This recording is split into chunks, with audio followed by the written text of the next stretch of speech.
दोस्तों, एक महिला होती है जो कि अपने पति से दूर रहती है और दूर रहने के बाद में उसे फिर कुछ इस प्रकार की भूख लगती है कि उस भूख को मिटाने के लिए वो कुछ ऐसा काम करती है कि जिससे उसकी भूख मिट जाए और वो किसी अनजान व्यक्ति से, दूसरे व्यक्ति से यानी कि पति को छोड़ करके किसी अन्य व्यक्ति से संबंध बना लेती है। दोस्तों, साथ ही साथ में उसे खर्चे भी मिलते हैं, हर कुछ सब बढ़िया चल रहा था, लेकिन एक समय ऐसा आता है कि दोस्तों उसके साथ में ऐसी घटना घटित हो जाएगी, खुद उसने भी नहीं सोचा होगा। दोस्तों, कहते हैं अपने स्वार्थ के चलते कोई व्यक्ति तो अपनी इच्छाओं को मार देता है, घर परिवार देखता है, और कोई व्यक्ति होता है अपने स्वार्थ के लिए अपने घर परिवार को ही अनदेखा कर देता है और अपनी इच्छाएं पूरी करता है। आज की कहानी से हम लोगों को बहुत ज़्यादा सीख मिलेगी और जागरूकता भी मिलेगी कि इस तरह का अंजाम क्या हो सकता है। तो नमस्कार दोस्तों, मेरा नाम अजय श्रीवास्तव। चलते आज की कहानी की तरफ। उम्मीद है आपको कहानी अच्छी लगेगी और एंड तक जरूर देखना, और दोस्तों मेरी मेहनत के लिए एक लाइक भी कर देना। दोस्तों, आज की ये जो कहानी है, ये कहानी है उत्तर प्रदेश से, और उत्तर प्रदेश में एक जिला लगता है लखनऊ। लखनऊ के अंतर्गत एक मलिहा बाग लगता है, और मलिहा बाग के एक ईसापुर इलाके में एक महिला रहती है। महिला का नाम होता है गीता। गीता मात्र 24 साल की थी अभी, और उसके 2 बच्चे थे। एक लड़की थी जिसका नाम था दीपिका, और दीपिका की उम्र 6 साल थी, और उसका एक बेटा था दीपांशु जिसकी उम्र मात्र 4 साल थी। दोस्तों, उसका जो पति था उसका नाम था प्रकाश, और प्रकाश मुंबई में लॉन्ड्री का काम करता था, और वो लॉन्ड्री का काम करता था इसलिए वो बहुत कम घर पे आता था, यानी कि ईसापुर आता था। तो दोस्तों, उसकी जो पत्नी थी वो ईसाईपुर में रहती थी अपने बच्चों के साथ में। दोस्तों, 15 जनवरी की रात जब वो लेटती है अपने बच्चों के साथ खा पी करके, तो उसके बाद में दोस्तों जो 16 जनवरी होती है उस दिन उसके ही पिताजी उसको कॉल करते हैं, लेकिन कॉल का कोई भी जवाब नहीं मिलता है। सिर्फ फ़ोन की रिंग जाती रहती है, लेकिन वो कोई भी फ़ोन पिकअप नहीं करता है। दोस्तों, एक बार और 2 बार जब उसके पिताजी कई बार फ़ोन करते हैं तो वो भी परेशान हो जाते हैं। और दोस्तों, जो उसके पिता थे उनका नाम सिद्धनाथ था। अब गीता के पिताजी जब बार-बार कॉल करते हैं, जब वो फ़ोन रिसीव नहीं करती है तो उन्हें भी थोड़ी चिंता होने लगती है। और अब गीता के पिताजी और उनके अन्य परिजन जो होते हैं वो सारे गीता के घर पे जाते हैं, गेट खटखटाते हैं, बेल बजाते हैं, लेकिन दोस्तों कोई भी रिस्पॉन्स नहीं मिलता है। ना ही गीता गेट खोलती है, ना ही अंदर से कुछ आवाज़ें आती हैं। अब उन लोगों के दिल में बहुत ज़्यादा घबराहट चल रही थी और माइंड में तरह-तरह के सवाल चल रहे थे कि आखिरकार कुंडी जब अंदर से लगी है तो ये कोई भी रिस्पॉन्स क्यों नहीं दे रहे, कुंडी खोल क्यों नहीं रहे। अब जो गीता के पिताजी होते हैं वो पड़ोस से ही सीढ़ी लेकर के, और उस सीढ़ी के जरिए अंदर जब जाते हैं तो अंदर का जब नज़ारा देखते हैं तो उनके पैरों तले जमीन खिसक जाती है, क्योंकि जो गीता होती है वो भी दोस्तों जमीन पे पड़ी हुई है, और उसकी जो 6 साल की बेटी थी वो भी जमीन पर पड़ी हुई थी। और जो उसका 4 साल का बेटा था दीपांशु, दीपांशु अपनी मौसी के साथ में रहने के लिए गया हुआ था उनके मौसी के यहाँ घूमने। इसलिए घर में बस 2 ही लोग थे, गीता और गीता की बेटी, और दोनों का शव जो था वो जमीन पर फर्श पे पड़ा हुआ था और काफी ज्यादा ब्लड भी बह रहा था।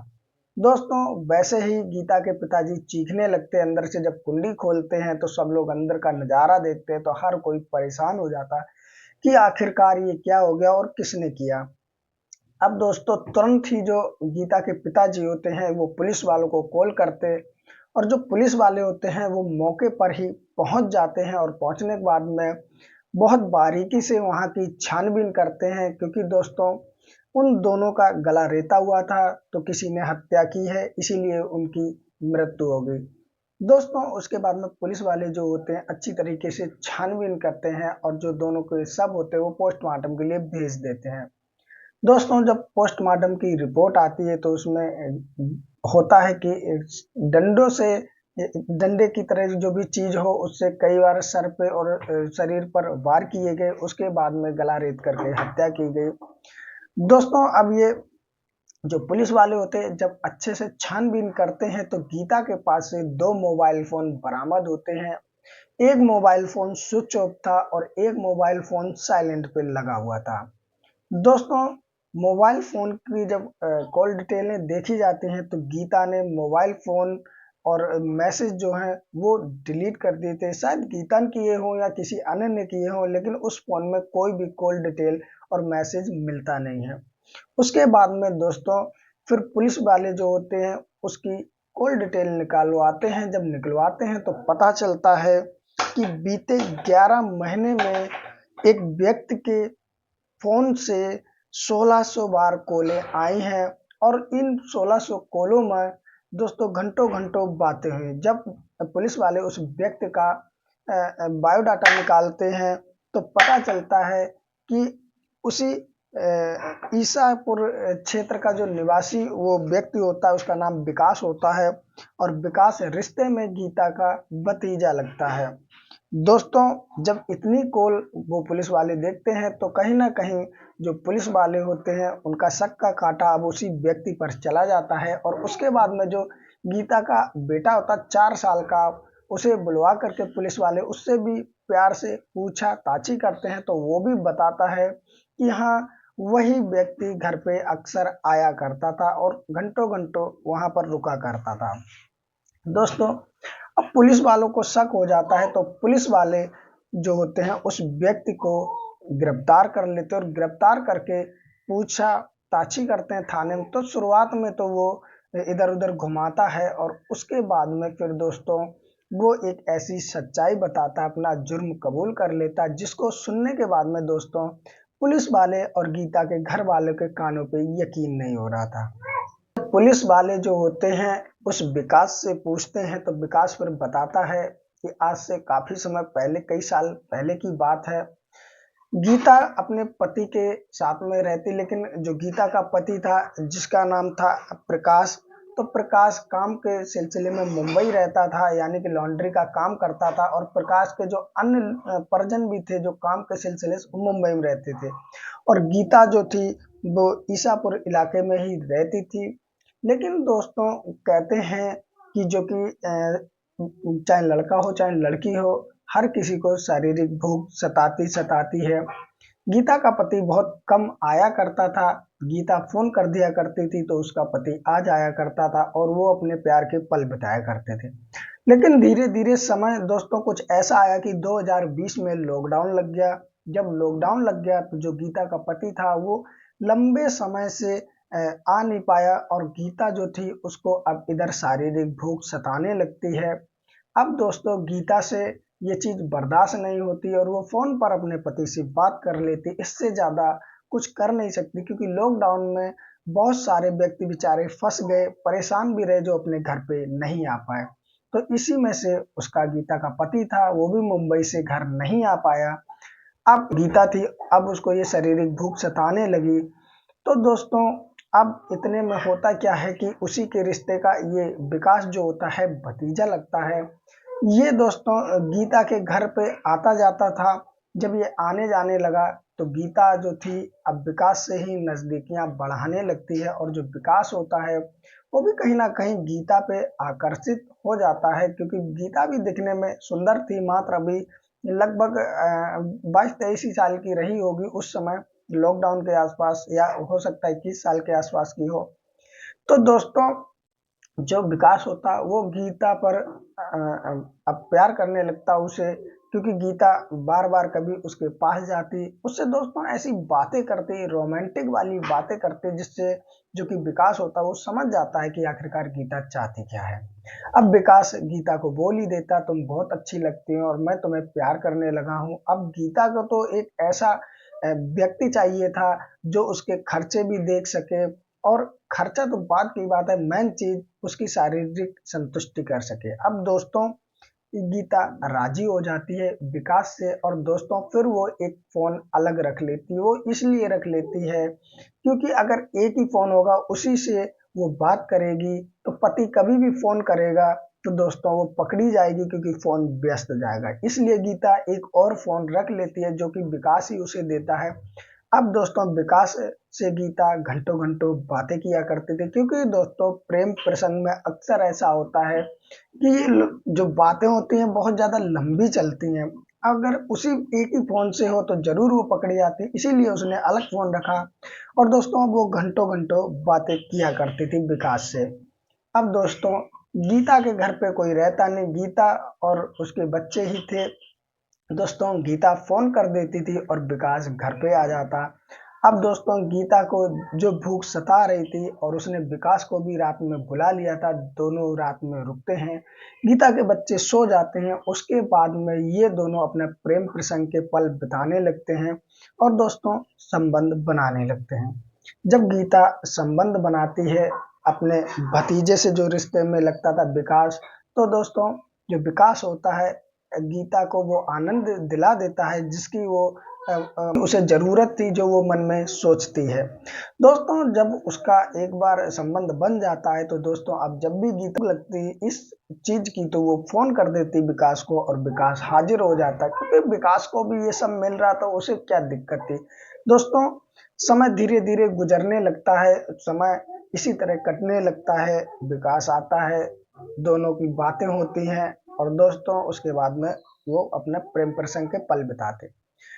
समय कटता चला जाता है लॉकडाउन के बाद। अब गीता को भी इतनी अपनी पति की जरूरत नहीं थी, क्योंकि उसे जो चाहिए था वो सब मिल रहा था। बस वो फोन पे थोड़ी बहुत बात कर लिया करती अपने पति से और कहते तुम मन लगा के काम करो। दोस्तों समय गुजरता चला जाता और आज से लगभग 2-2.5 साल पहले जो कि विकास होता है वो कुवैत जाने के लिए वीजा बनवाता है एयरपोर्ट, और वीजा का जो खर्चा होता है टोटल लगभग 3 से 3.5 लाख के बीच में आता है। और वो दोस्तों वहां पर नौकरी करने के लिए चला जाता है, आज से ठीक 2-2.5 साल पहले।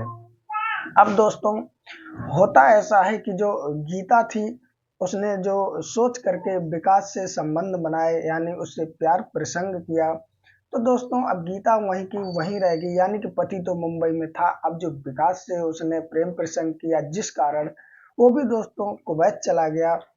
अब गीता फिर से अकेली पड़ गई। और दोस्तों कुछ ऐसी स्त्रियां होती हैं जिन्हें ये भूख सताने लगे तो वो अपना अच्छा बुरा कुछ भी नहीं सोचती हैं, ना ही अपना पति परिवार सोचती है, और यही गीता ने किया। गीता चाहती तो अपने पति से भी कह सकती थी और चाहे पति साथ उसे ले जाता, जब वो स्वयं रह रहा है तो गीता को भी वहां रख सकता था, लेकिन वो अपने पति ना कह के वो दूसरे की तरफ आकर्षित हो गई। अब दोस्तों वो भी छोड़ के कुवैत चला गया।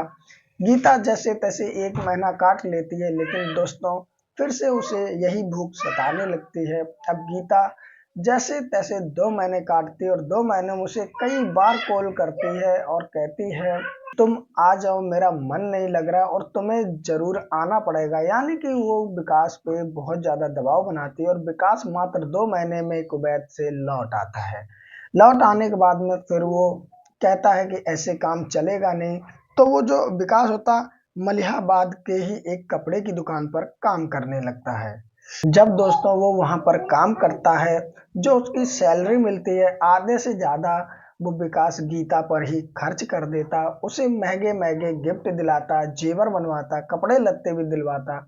दोस्तों समय गुजरता जा रहा था और गीता को हर वो चीज मिल रही थी, पति से बेहतर मिल रही थी जो कि उसे चाहिए थी, चाहे वो खर्चा हो, कपड़े लत्ते हो, गिफ्ट हो या शारीरिक संतुष्टि हो। दोस्तों समय गुजरता चला जा रहा था, लेकिन दोस्तों वक्त के साथ कहते हैं कि कोई भी चीज जो शुरुआत में अच्छी लगती है वो दोस्तों धीरे धीरे फिर उससे मन भी भर जाता है। अब गीता का विकास से मन भर चुका था, इसलिए अब वो चाहती थी कि विकास मुझसे ज्यादा बात ना करे, मैं अपने पति के साथ ही रहूंगी, इस तरह की उसकी सोच थी। दोस्तों अब जो गीता होती है लगभग आज से 1-1.5 महीने पहले से जो विकास से बातचीत करना कम कर देती है। अब विकास तो दोस्तों गीता का दीवाना हो चुका था, क्योंकि उसे वो सब मिल रहा था जो एक अपनी पत्नी से मिलता है। तो दोस्तों वो आखिरकार उसका पीछा कैसे छोड़ दे, और उसने काफी ज्यादा पैसे भी खर्च किए थे गीता पे, वो तो सोच ही रहा था। और दोस्तों प्रेम प्रसंग में बातें ही ऐसी होती हैं कि हम तुम्हें जिंदगी भर नहीं छोड़ेंगे, ये करेंगे, वो इस तरह की बातें होती हैं। लेकिन दोस्तों इधर गीता ने बातचीत बहुत ज्यादा कम कर दी। अब होता ऐसा है कि समय के साथ साथ गीता विकास का फोन उठाना बंद कर देती है और ना ही उसे घर पे बुलाती। अब विकास जो होता है वो भी तड़पने लगता है। दोस्तों दिन आ जाता है 15 जनवरी का, और 15 जनवरी की रात में जब गीता और गीता का जो बेटा होता है वो तो मौसी के यहाँ घूमने चला जाता है। गीता और गीता की बेटी जो 6 साल की होती दीपिका, दोनों खा पी के सो जाते हैं। अब इधर विकास फोन करता है लेकिन गीता उसका फोन उठाती नहीं और साइलेंस पे लगा करके रख देती है। अब विकास कॉल करता रहता है लेकिन कोई भी जब रिस्पॉन्स नहीं मिलता है तो विकास रात में अपनी बाइक लेकर के आता है। गीता के घर से कुछ दूरी पर वो बाइक लगा देता है और गीता के जब घर पे पहुंचता है तो दोस्तों अंदर से कुंडी लगी हुई होती है। तो वो पीछे के रास्ते से एक खंबा होता है, उस खंबे के जरिए चल करके गीता के घर के अंदर जाता है। जाने के बाद गीता सो रही होती है तो वहां पर कुछ बर्तन होते उसे वो गिरा देता है जिससे गीता जाग जाती है। अब दोस्तों जैसे ही गीता विकास को घर पर देखती है वैसे ही वो चौंक जाती है और कहती तुम अंदर कैसे आए। तो जो विकास होता है वो सिर्फ कहता है इतनी बात कि मुझे ये बताओ तुम मेरा फोन क्यों नहीं उठा रहे और मुझसे बात क्यों नहीं कर रहे। गीता जो होती है वो सिर्फ इतनी बात कहती है कि मुझे तुमसे कोई वास्ता नहीं रखना और तुम चुपचाप मेरे घर से चले जाओ, अन्यथा मैं शोर मचा दूंगा और हर कोई जग जाएगा और तुम्हारी फिर पिटाई हो जाएगी। अब दोस्तों जो कि विकास था बहुत ज्यादा गुस्से में आ जाता है क्योंकि उसने अपने आज तक लाखों रुपए गीता के ऊपर खर्च कर दिए थे और गीता जो है कि आज एक अनजान की तरह उससे बात कर रही थी, उसे ये चीज पसंद नहीं आती और काफी सारी फिर दोनों में बहस होती है। अब विकास बहुत ज्यादा गुस्से में आ जाता है। उसके बाद में पास में एक डंडा रखा होता है दोस्तों, वो उठा करके वो गीता के सर पे वार कर देता है। दोस्तों गीता के जैसे ही सर पे और शरीर पे वार होता है, जैसे सर पे डंडे पड़ते हैं, गीता बेसुध होकर गिर जाती है और चिल्लाने भी लगती है। दोस्तों जैसे ही वो चिल्लाती है उसकी बेटी भी जग जाती है और उसके बाद में जो कि विकास था वो वार करता रहता तो गीता बेसुध होकर गिर जाती है। और इतना जैसे उसकी बेटी देखती है वो भी चीखने चिल्लाने रोने लगती है तो विकास उसकी बेटी के भी सर पे वार कर देता है और वो भी बेसुध होकर गिर जाती है। पास में दोस्तों एक सब्जी काटने वाला चाकू रखा होता है, उससे दोनों का गला रेत देता है और दोस्तों जाते जाते हाथ भी धोता है पानी से, वो चाकू भी धोता है पानी से, जिससे कि कहीं भी उसका कोई भी सबूत ना रहे। और दोस्तों पीछे के रास्ते से वो निकल जाता है और थोड़ी दूर पे जहाँ बाइक थी वो बाइक उठाता है और एक बाग में होते हुए रेलवे फाटक यानी कि बहुत ज्यादा घूम करके अपने घर जाता है जिससे कोई भी उसे ट्रेस ना कर सके कि यही व्यक्ति आया था। और अगले दिन यानी कि 16 जनवरी को जो विकास था वो अपने कपड़े दुकान पर जहाँ काम करता तो वहां जाता है काम करने के लिए जिससे कोई उस पर शक ना कर पाए। लेकिन दोस्तों होता ऐसा है कि जब ये खबर पता चल जाती सभी को कि गीता की हत्या हो गई, खबर बहुत तेज आग की तरह फैल जाती है तो विकास आ जाता है घर पर और गीता के जो घर वाले होते हैं उसके पिता वगैरह उन्हीं के साथ में वो रहता है और उन्हें कई कई तरीके से बताता है, गुमराह करने की कोशिश करता है कि ये हत्या इस गांव का ये व्यक्ति कर सकता है, ये हत्या इस गांव का व्यक्ति कर सकता है और साथ में पुलिस स्टेशन भी जाता है उनके परिजन के साथ में। लेकिन दोस्तों उसे नहीं पता था कि वो जो जाल बुन रहा है वो उसी जाल में फंस जाएगा और दोस्तों इस तरह पुलिस वाले उसे पकड़ लेते हैं और सारी सच्चाई कबूलवा लेते हैं दोस्तों। लेकिन कहीं ना कहीं सोचने की बात ये थी कि आजकल इस तरह की बहुत सारी घटनाएं हो रही लेकिन फिर भी इंसान जागरूक नहीं होता है और दोस्तों ऐसी बातें ऐसी घटनाएं हो जाती। गीता जो थी अगर उसे शारीरिक भूख सता रही थी तो दोस्तों अपने पति से भी कह सकती थी, उसका पति उसे ले जाता साथ में वहीं रखता, लेकिन उसने दूसरा रास्ता चुना जो कि उसका अंजाम ये हुआ कि उसे और उसकी बेटी को जान से हाथ धोना पड़ा। फिलहाल दोस्तों इस कहानी के लेके आप लोगों की क्या राय है, प्लीज हमें अपनी राय जरूर कमेंट में दें। और दोस्तों मेरी कहानी कैसी लगी, आप कहां से देख रहे हैं, आपका नाम क्या है, ये भी दोस्तों हमें जरूर बताएं। दोस्तों कहानी अच्छी लगी तो मेरी मेहनत के लिए एक लाइक कर दें और इस तरह की और भी सच्ची कहानी आप सुनना चाहते हैं तो दोस्तों चैनल सब्सक्राइब कर लें। सब्सक्राइब करने के बाद एक घंटी आएगी उसे दबाकर ऑल पे कर दें जिससे मेरी हर कहानी के नोटिफिकेशन आप तक सबसे पहले पहुंचते रहेंगे। और दोस्तों इस कहानी को शेयर जरूर करें जिससे और भी लोग जागरूक हो सकें। तो फिर मिलते हैं किसी और कहानी के साथ, तब तक के लिए नमस्कार। अगर ये कहानी आप फेसबुक पेज पर सुन रहे हो तो लाइक करके फॉलो जरूर कर दें। फिर मिलते हैं किसी और कहानी में, तब तक के लिए नमस्कार।